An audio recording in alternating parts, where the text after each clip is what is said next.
Oke, menjawab pertanyaan dari beberapa teman tentang bagaimana membuat 8D beam safety evacuation. Jadi kita punya pertanyaan seperti itu, bagaimana membuat 8D beam untuk safety evakuasi ketika terjadi bencana. Nah, saya kasih contoh saja di ini yang pernah saya buat ya. Jadi 8D beam, yang pertama itu kita harus lihat dulu. Kita tentukan berapa titik kumpul ya. Jadi kita lihat jalur tangga, tangga darurat, eh, tangga utama, ada lift dan sebagainya. Kita identifikasi dulu seperti ini. Setelah itu kita lihat eh, jumlah orang yang berada di sana ya. Kita buat rincian orangnya. Jadi macam ini jalur evakuasi lantai basement. Di sini ada orang yang ada pada saat terpadat ya.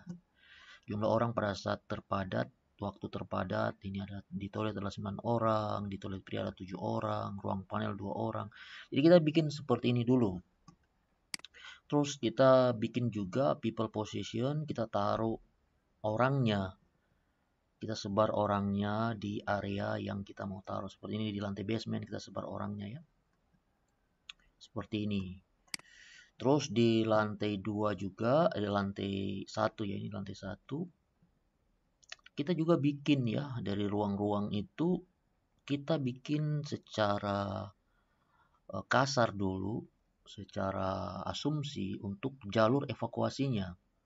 Jadi kita bagi dulu. Jam ini saya bikin ya titik kumpul di lantai dasar ya. Ada titik kumpul 1, 2 dan 3.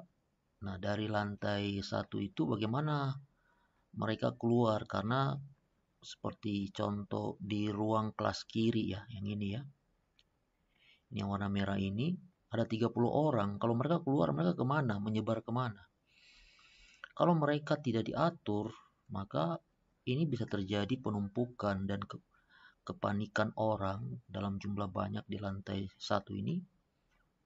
Ada lantai kelas kiri 30 orang, kanan 30 orang, ada 8 orang. Ini di musola ini ada 23 orang, di koridor lobby sini ada 16 orang. Ini perlu diatur. Jadi buat dulu skemanya. Skema mereka skema evakuasi jalur mereka berjalan. Nah, sudah itu kita taruh people position, kita taruh orangnya, rencana orang ya. Nah, terus contoh ya lantai 2 juga sama ya. Ini people positionnya juga kita taruh ya. Nah, di lantai 3 karena bangunan sudah tinggi ya. Ini menjadi catatan ya. Nah, bangunannya kan segini. Ada 8 lantai ya. 7 lantai dengan lantai basement ya. 7 lantai. Jadi di lantai 3 itu sudah tidak bisa lagi pengaturan bersamaan dengan lantai 2 dan lantai 1. Karena akan terjadi kepadatan. Jadi kita akan buat waktu tunggu behaviors dia untuk menunggu ketika terjadi alarm evakuasi. Mereka itu kita setting untuk menunggu ya. Seperti ini saya bikin. Ini baru asumsi. Nanti kita running di software bahwa ketika kita bikin waktu tunggu macam ini, saya bikin ruang studio ya. Ruang studio ini ruang studio.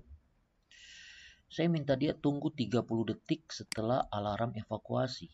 Kenapa saya minta dia 30 detik setelah alarm evakuasi? Karena kalau pas alarm evakuasi dia keluar, maka tangga ke bawah itu akan terjadi penumpukan. Jadi yang lantai 2 itu belum selesai, belum keluar semua dari tangga. Nah, lantai 3 tumpuk lagi di tangga. Nah, ini bisa membuat orang terjepit, orang sesak nafas, bahkan bisa orang sampai meninggal. Jadi kita atur lagi. Jadi di pengaturan lantai 3 itu ada 30 detik setelah alarm evakuasi barulah orang itu kita izinkan untuk keluar. Oke. Nah, jumlah orang sama, kita taruh orangnya ini people positionnya. Nah, di lantai 4 sama lagi, ada waktu tunggu ya, 45 detik. Karena lantai 3 belum selesai menuju tangga, kalau lantai 4 langsung bersamaan dengan lantai 3, maka lebih parah lagi. Nah, jadi lantai 4 kita bagi lagi, semakin ke atas waktu tunggunya itu semakin lama. Karena biarkan dulu orang terurai di tangga ya. Ini people position lantai 4, ini lantai 5, 70 detik. Kenapa lantai 5 70 detik? Karena lantai 5 itu dia menunggu lantai 4, lantai 3 sudah agak renggang di tangga, barulah dia bisa bergerak menuju tangga evakuasi. Tetapi dalam settingan ini 45 detik, 70 detik ya, itu kita harus mempertimbangkan secara global bahwa mereka semua di gedung ini ada 744 orang. Mereka itu selesai dievakuasi itu berapa detik, berapa menit ya.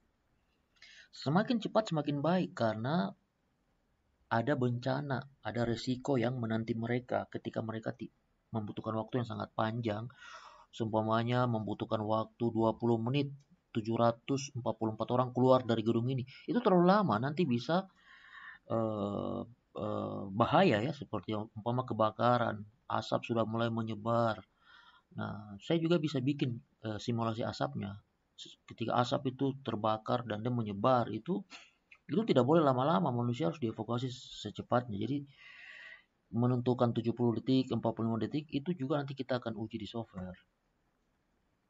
Nah, ini people positionnya.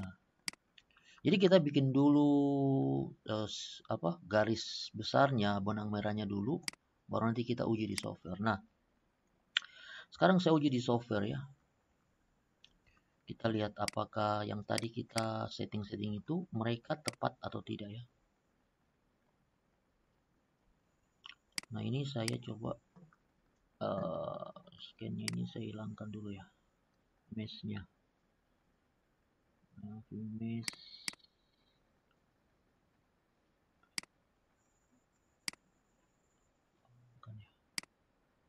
So, kita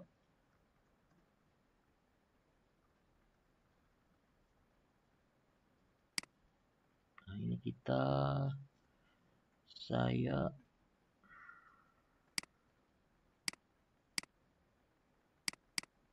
hide dulu ya, supaya kelihatan manusianya. Tapi yang di lantai basement dan lantai ini saya show ya. Basement juga saya show. Dan lantai 1 juga saya bisa lihat ya. Saya show juga. Oke. Jadi biar lantai atasnya terus ini jendela-jendela ini, window ini saya hide saja supaya kita bisa lihat manusia di dalamnya ya. Di jendela-jendela kita sembunyikan supaya kita bisa lihat orang di dalamnya. Oke. Sekarang coba saya lihat apakah waktu jeda itu bermanfaat atau tidak. Nah, coba ya. Nah, ini mereka bergerak. Jadi lantai 1 dan basement dan lantai 2 itu mereka punya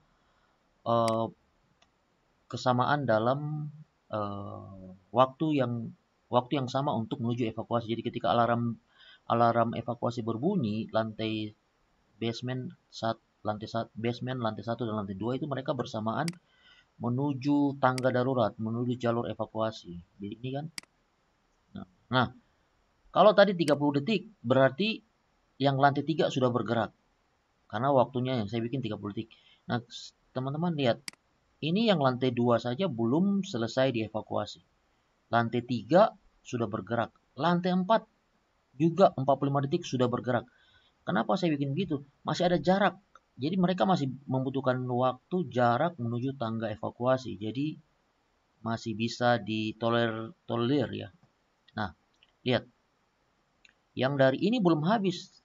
Tapi yang dari atas sudah turun lagi.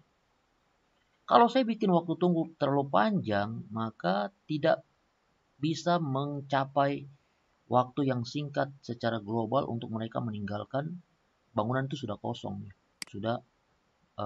Sudah aman ya. Orang-orang semua sudah dievakuasi. Nah, ini tadi 30 detik, 45 detik, dan 70 detik. Memang ada terjadi penumpukan. Memang ada ya, ada terjadi penumpukan. Tapi saya kira tidak masalah karena ini masih dalam batas wajar. Ada penumpukan di tangga sedikit gini ya. Ada penumpukan. Kalau saya bikin waktunya lebih panjang, waktu tunggunya, behaviorsnya lebih panjang, itu akan membutuhkan waktu secara global yang sangat banyak. Sehingga tidak bisa dikatakan tangga-tangga ini maksimal ya. Pasti kita akan rubah desain karena tangga ini terlalu kecil. Dan 3 tangga ini terlalu kecil, dua tangga darurat di depan dan 1 tangga utama di belakang ini tidak bisa menjawab, tidak bisa menyelesaikan persoalan karena kalau kita mau begitu kita akan rugi banyak, kita akan revisi tangganya. Nah, tapi tidak masalah. Saya rasa ini masih masuk ya. Kepadatan seperti ini masih masuk ya.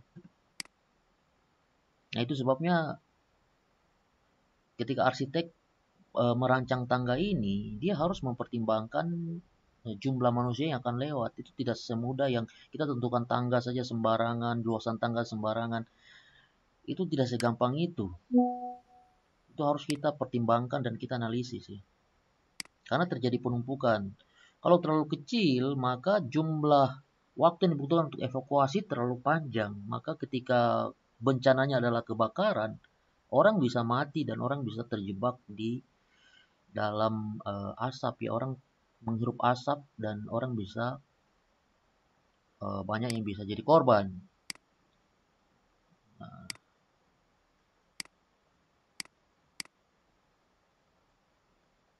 Nah, kita lihat berapa waktu yang dibutuhkan ya. Sudah 500 orang yang keluar. Nah, kita lihat nih. Ini ada yang masih mencari jalan. Kenapa? Karena ada kepadatan di tangga. Dia menunggunya terlalu lama, maka dia mencari jalan lain. Karena tangga ini terlalu kecil. Tangga putar ini terlalu kecil dan terlalu curam ya. Kecil dan curam, membatasi speed langkah kaki manusia. Ini ya lihat ya, dia pelan-pelan sekali dia, hati-hati sekali lihat nih kakinya.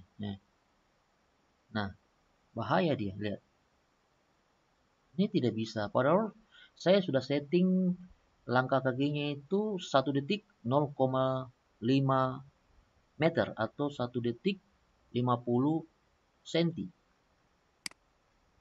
Itu sudah baru kita lihat kita sebut angka 1 itu sudah harus 50 cm orang melangkah ya. Itu sudah sangat normal, tapi tangga tidak terlalu lebar dan terlalu curam. Akhirnya saya bikin waktu tunggunya seperti itu karena saya juga pertimbangkan tidak boleh terlalu lama orang meninggalkan gedung sampai selesai. Nah, kita lihat berapakah, ini saya kasih cepat ya. Berapakah waktu yang dibutuhkan? Nah, di sini dia.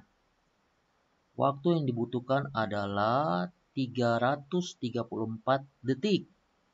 Kalau kita jadikan ke menit, maka waktu yang dibutuhkan adalah 5 menit 34 detik. 5 menit 34 detik orang sudah selesai meninggalkan gedung ini. Kenapa cuma 5 menit? Kenapa harus 5 menit? Kalau bencananya kebakaran, itu bahaya. Asap yang disebabkan bahaya, orang bisa lebih bahaya. Tapi kalau bencananya gempa, gempa itu kan rata-rata tidak sampai menit ya, paling detik, berapa detik. 1 menit itu sudah terlalu banyak, itu sudah gedung sudah parah sekali. Tapi setidaknya ketika terjadi evakuasi, 5 menit 34 detik untuk mengeluarkan 744 orang, itu worth it lah, itu cukup lah. Sangat bagus. Nah, seperti itu menjawab pertanyaan teman-teman di grup belajar tentang bagaimana menggunakan software 8D BIM Safety Evacuation. Oke, terima kasih.